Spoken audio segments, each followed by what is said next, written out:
La venganza del asesino. És una veu que no ens podem treure del cap. És tan greu que fins i tot té forma i s'ha adherit a les parets del nostre cervell. Ruslan. Exacte, això se't queda ja per sempre. Més, jo m'he llevat pensant Ruslan.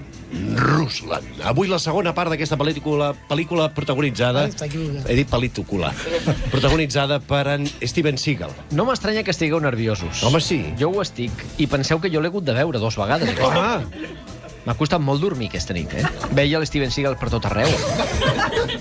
Sabeu per què? Perquè no podíem deixar aquesta obra mestra a mitges, perquè diuen, a més, que si no acabes una pel·li de Steven Seagal, sí, apareix a la porta de casa teva i et fa el sopar. Ostres. I quan dic que et fa el sopar vull dir que et trenca les 2 cames. Era un eufemisme de la màfia. Vindrà l'Steven Seagal i et farà el sopar. Que te voy a hacer la cena. Quan et diuen que te voy a hacer la cena, un tio marmes, ja sabeu el que vol dir. Passa. Només diré que el dolent de la peli, l'Steven li clava una pistola a l'ull i després dispara. Quan l'home ja és mort, Joder, tio, m'acabo de casar, Pues imagina't quina mala sort. D'aquest pal va en Ruslan i comencem, no perdem més temps, perquè a la pel·li hi ha un tio que vol marxar del país perquè el persegueixen per matar-lo, rotllo Duran Lleida, i el que vull que sentiu és la resposta del seu soci quan li diu que se'n va a Aruba. Me han preguntado por 4 traficantes de armas muertos. En el móvil de uno de ellos sale que yo llamé cuando los mataban. Me voy a Aruba hasta que arregles esto. I una mierda. Si tu no te'n vas d'aquí. Tu, o sigui... No és que no te vas. I una mierda. Directament. L'home volia fugir cap a un paradís i, de moment, no ho farà. Penseu que en aquests 2 tios els persegueix Ruslan. I una mierda. Els persegueix Ruslan. Sí, avui hi haurà... Crec que li estem donant dinamita al Víctor. Sí, perquè ja riu i crec que... Jo ja... Ahir, mentre veia la pel·li, ja m'estava empenedint, jo. Fixeu-vos-hi bé, Tu deus ser un imbècil, no? Sí que ho soc, ja ho saps. Li dibuixen a Ruslan una escena, la policia, li dibuixen una escena, clar, vull dir que és un tio que no li pots dir les coses, li has d'explicar una mica bé, no? Com un nen petit. Com un nen petit, no? Li han de pintar l'escenari del crim per veure si té alguna pista del que ha passat. I la resposta que donen normalment és de detectiu veterà, com en aquest cas, escolteu. En una casa de empeños. Al dueño le dieron una buena paliza. 2 hombres, un anillo. Suena a matrimonio gay. Però tu creus que li estàs explicant això en Ruslan i ha de sortir per pataneres d'aquesta manera? Jo no ho entenc. Jo no sé com la gent no ha escarmentat ja. La gent no sap... La gent no sap que Ruslan, que perquè us feu una idea, és Steven Seagal ja major, ja viejo, ja major. Que l'han tirat. Que és com si tu agafes un armari ropero i li poses una gabardina a sobre. És la pinta és aquella. A més, en alguns moments de la pel·li surt corrent. I quan dic corrent vull dir caminant. Sí. Caminant i suant molt, patint molt. És que, bé, ho hauríeu de veure. En fi, una altra escena, en Ruslan donant consells a un jovencell. I, com que parla amb un tio jove, més jove que ell, parla amb molt de tacte. Escolteu i jutgeu. ¡A la mierda con eso! No, Estefan, por favor. No, amigo, no. Tú no seas como yo. Y no seas como tu puto padre. Quin drama, tu, quin drama. Recordeu que és escriptor, és un home ja cultivat, no? Que pot parlar d'aquesta manera. A mi m'agrada molt, no? Sí, té facilitat pels adjectius. Una mierda.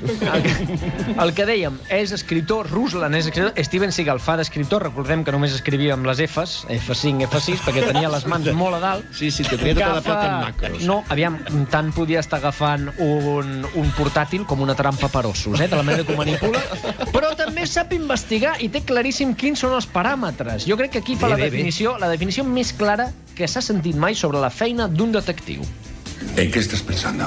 En investigar, hacer preguntas, mirar por ahí a ver lo que veo. Molt bé, et felicito, fill. Sí, senyor. Sí, tu contractes un detectiu i et dius mirar por ahí a ver lo que veo. Però és una d'aquelles frases que queden gravades a la història del cinema. Molt. És que és el principi d'una amistat, una gran amistat, i aquest tio dient això. Sí, a més, mirar un poc a ver lo que veo. Recordeu la mirada de Steven Seagal. Sí, recordem aquells ullets que bueno, és un puntet, no? Sí. Que dice que ve lágrimas de su madre i són manxes mínimes. Són manxes, però ja està. Té una mica els ulls d'en Milhouse quan es treu les ulleres, Steven Seagal. Serien aquells ulls, si veu molt poc. Bé, què seria d'una pel·li de Steven Seagal sense una sumanta de pals, com Déu gana, no?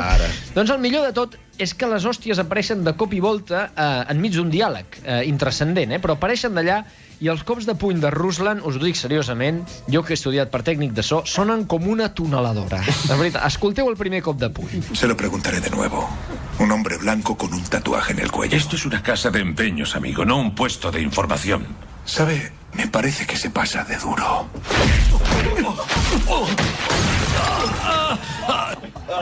Hosti, tu, quins cops de puny. El cop de puny, de veritat, jo pensava que m'havien rebentat els bafles de l'ordinador, Però és que és cop de puny amb subwoofer, Sí. Mare meva. És perquè no s'aixequi mai més. Sembla un senyor carrossant sacs d'arròs de fals que li hagin caigut d'un 8è pis, I no era un cop de puny a la cara. Però es poden calcular els newtons de potència que imprimeix un cop d'aquest tipus? Jo crec que hauria d'agafar aquesta pel·li i li haurien de passar a Stephen Hawking cada dia de la setmana. Oh, i tant. Però us dic perquè no perquè ho analitzi, perquè sent aquest cop de puny més de 2 vegades i es posa a caminar, Bé, el que passa després d'aquesta sumanta de l'ona expansiva, sí, és allò que mor el tio del cop de puny i mor Steven Seagal de l'onada expansiva, Moren els dos, Bé, a un senyor passa a la pel·li que a un senyor li trenquen el nas. Aquest que sentiu ara, clar, d'aquest cop de puny, que menys que trencar-li el nas. Si li ha picat a la cara i han sonat vidres trencats. Làgrimes de su madre, ha vist aquest senyor. Jo crec que altera l'ADN i els teus fills ja neixen amb el nas trencat. Doncs fixa't que un nas trencat en aquesta pel·li on maten a gent amb pinxos de restaurant, d'aquells on fiques la factura, no hauria de ser gaire res, però el tio es passa, de veritat, la víctima de Ruslan es passa 15 segons de rellotge agonitzant. De veritat, no exagero, escolteu-los íntegrament. ¡Oh, Dios! ¡Oh, Dios mío!